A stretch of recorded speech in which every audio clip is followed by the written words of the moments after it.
India versus England match நடந்து முடிஞ்சிருக்கு. 5 நாளோட நேற்றோட முடிஞ்சிச்சு.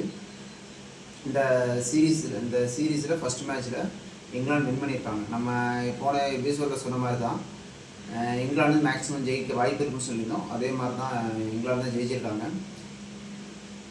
இப்போ வந்து நம்ம இந்த வீடியோவில் பார்க்க போகிறது என்னென்ன குறை இந்தியா டீம் இருந்தது, எதை யூஸ் பண்ணிக்கிட்டாங்க இங்கிலாந்து அப்படிங்கிறத பற்றி பார்க்கலாம். வீடியோக்கு போகலாம் வாங்க. இப்போ நீங்கள் ஒரு கிரிக்கெட் ஃபேனாக இந்த மேட்சை பார்க்குறீங்க அப்படிங்கும்பொழுது ஏதாவது ஒரு இன்ட்ரெஸ்டிங்காக ஏதாவது நடக்கணும். இந்த மேட்ச் பார்க்குறதே ஏன்டா பார்க்குறோம் அப்படிங்கிற மாதிரி இருந்துச்சுங்க இந்த மேட்ச். ஏன்னா 42 ஓவர் வரையும் ஒரு விக்கெட்டு கூட எடுக்கலை. அவங்க கிராலியும் சரி டக்கட்டும் சரி ரொட்டேட் பண்ணிக்கிட்டே இருக்காங்க. ஏதோ ஒன் டே மேட்ச் நார்மலாக 5 ரன்னு 6 ரன்னு ஒரு ஓவருக்கு ஒரு 4 அதே மாதிரி போயிட்டே இருக்குது. அப்படிங்கும்பொழுது நம்ம எங்கே பவுலிங்கில் ஸ்ட்ரென்த்தாக இருக்கோம், இல்லை பவுலிங் ஸ்ட்ரென்த்தாக, இல்லை அவங்க பேட்டிங் நல்லா பெட்டராக பண்ணுறாங்களா, எப்படி சரி பேட்டிங் பெட்டராக பண்ணுறாங்க கூட எனக்கு ஒரு ஓவருக்கு 6 ரன்னா, பிரசித் கிருஷ்ணா 15 ஓவர் போட்டு 90 ரன்னு கொடுக்குறாரு. அது எப்படி ஒரு சேசிங்கில் போயிட்டு, ஏன்னா ஒரு நார்மலாக ஒரு பவுலர் ஒன் டே மேட்சில் கூட ஒரு ரன் கண்டெயின் பண்ண முடியாதுன்னா அது எப்படி பண்ண முடியும்? ரன் கண்டெயின் பண்ணியிருந்தாலும் இந்த மேட்ச்சு கொஞ்சம் ட்ராவாச்சு பண்ணியிருக்கலாம். உங்களால் விக்கெட் தான் எடுக்க முடியல. ஓகே, அப்படி இருக்கும் பொழுது ட்ராவை நோக்கியாச்சு நீங்கள் பந்து வீசியிருக்கலாமே, என்ன மெயின் செட்டில் பந்து போடுறீங்க அப்படிங்கிற மாதிரி தான் பார்க்கும்போது நமக்கு தோணுச்சு. சரி ஓகே, பும்ரா மட்டும் நம்பியிருந்தாங்க, பும்ராவும் விக்கெட் எடுக்கலாம்னா மேட்ச் இப்படி தான் ஆகும் அப்படிங்கிற மாதிரி நேற்று டே 5ஓட முடிவு இருந்துச்சு. அதுவும் இந்த மேட்சும் இங்கிலாந்து வின் பண்ணிட்டாங்க. சரி ஓகே, இப்போ நம்ம நெக்ஸ்ட் மேட்ச்சு ஓகே, இப்போ இந்த மேட்ச் முடிஞ்சிச்சு பார்க்கலாம் அப்படிங்கும்போது நெக்ஸ்ட் மேட்சை பற்றி யோசிச்சோன்னு வச்சுக்கோங்களேன். நெக்ஸ்ட் மேட்சை பற்றி யோசிச்சா என்ன இருக்குது? இப்போ சர்துல் தாக்கூர் அது நிதிஷ்குமார் ரெண்டே கொண்டு வருவாங்க. ஓகே, கொண்டு வரலாம். இப்போ அவரும் சர்துல் தாக்கூர் பெட்டர் தான், பேட்டிங் சரி பவுலிங் வந்து அந்த அளவுக்கு கிடையாது. ஆனால் இவர் பண்ணுறத அவர் பண்ணுவார், அவ்வளோதான். ஓகேவா? இப்போ யாருக்கு பதிலாக நீங்கள் ரிப்ளேஸ்மெண்ட் பண்ணுவீங்க? பிரசித் கிருஷ்ணா 15 ஓவர் போட்டு 90 ரன்னு கொடுக்குறாரு. அவருக்கு பதில் யாரை ரிப்ளேஸ்மெண்ட் பண்ணுவீங்க?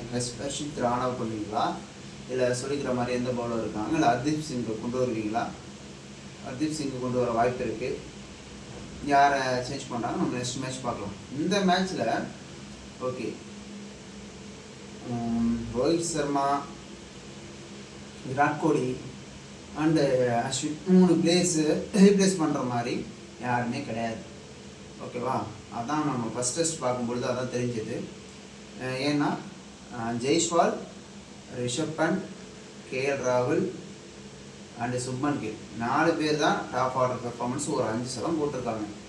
அப்படி பார்க்கும் பொழுது 5 சதம் போட்டும் ஒரு டெஸ்ட் சீரிஸ் மேட்ச் தோக்குறாங்கன்னா இது எப்படி சொல்கிறதுன்னு தெரில. அப்போனா எவ்வளோ வீக்காக பவுலிங் இருக்காங்க அப்படிங்கிறது நல்லா தெரிய வருது. அப்படிங்கும் பொழுது இதை இந்தியா டீமும் சரி கோச்சான கம்பீரும் சரி இது எப்படி அணுக போகிறாங்க அப்படிங்கிறது தான் யோசிக்க வேண்டியதாக இருக்குது.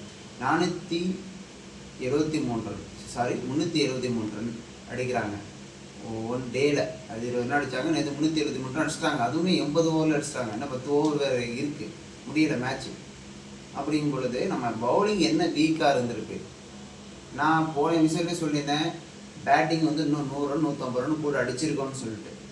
ஏன்னா நம்ம ஆளுங்க தான் 310 வந்துட்டா அதுக்கும் 30 ரன்னுக்குள்ளே ஒரு 6 விக்கெட் கொடுக்க விடுறாங்க. அப்படிங்கும் பொழுது என்ன நீங்கள் பயிற்சி பண்ணுறீங்க, என்ன உங்களுக்கு நீங்கள் ஒரு பேட்டிங் கூட ஒரு 10 ரன் 5 ரன் ஒரு ஆள் அடிக்க முடியாத அளவுக்கு என்ன உங்களுக்கு பேட்டிங் பர்ஃபார்மன்ஸ் வந்துருச்சு அப்படின்னு தெரியல. அதுதான் இந்த ஒரு 5 விக்கெட் விழுந்துச்சுன்னா அதுக்கப்புறம் ஒரு 100 ரன்னு கூட 2 இன்னிங்ஸு சேர்த்து கான்ட்ரிபியூஷனே கிடையாது. இதுதான் இந்த மேட்சை தோக்குறதுக்கான மெயின் ரீசன். 2 அடிக்க முடியாத அளவுக்கு என்ன உங்களுக்கு பேட்டிங் பர்ஃபார்மன்ஸ் வந்துருச்சு அப்படின்னு தெரியல. அதுதான் இந்த ஒரு 5 விக்கெட் விழுந்துச்சுன்னா அதுக்கப்புறம் ஒரு 100 ரன்னு கூட 2 இன்னிங்ஸு சேர்த்து கான்ட்ரிபியூஷனே கிடையாது. இதுதான் இந்த மேட்சை தோக்குறதுக்கான மெயின் ரீசன். ரெண்டாவது, நான் ஃபீல்டிங் சொல்லியிருந்தோம். இந்த போன டே 5லேயுமே அவ்வளோ கேச்சஸ் வர்றாங்க. எப்படி மேட்ச் ஜெயிக்கிறது, எப்படி ஜெயிப்பாங்க? ஃபஸ்ட்டு கேட்ச் விட்டால் எப்படி மேட்ச் ஜெயிப்பாங்க? அப்படிதான், கேட்ச் விட்டால் கண்டிப்பாக அந்த மேட்ச் தோப்பாங்க தான், கண்டிப்பாக ஜெயிக்க வாய்ப்பே இல்லை. அதுதான் நேற்றே நடந்துச்சு. இது வந்து ஒரு இந்தியாவுக்கு ஒரு பாடம் புகட்டுறதா இருந்திருக்கும். எது தவறு இருந்ததோ அதை சரி பண்ணிக்கிட்டு வந்தால் மட்டும்தான் நெக்ஸ்ட் மேட்சும் வின் பண்ண முடியும். இல்லைனா இந்த சீரீஸே 5-0ங்கிற கணக்கில் இங்கிலாந்து வாஷ் அவுட் பண்ணிடுவாங்க. அதுதான் நடக்கும்னா நீங்கள் இப்படியே பண்ணுங்கள், ஓகேவா? இது ஸ்ட்ராட்டஜிக் மூவாக நிறையா பண்ண வேண்டியது இருக்குது. இது பண்ணால் மட்டும்தான் இந்தியா நெக்ஸ்ட் மேட்சும் சரி ட்ரா கூட பண்ண முடியும். இல்லைனா இந்த மேட்ச் ரொம்ப கஷ்டம். இந்த சீரீஸ் ஃபுல்லாகவே சொல்கிறேன். தேங்க்யூ.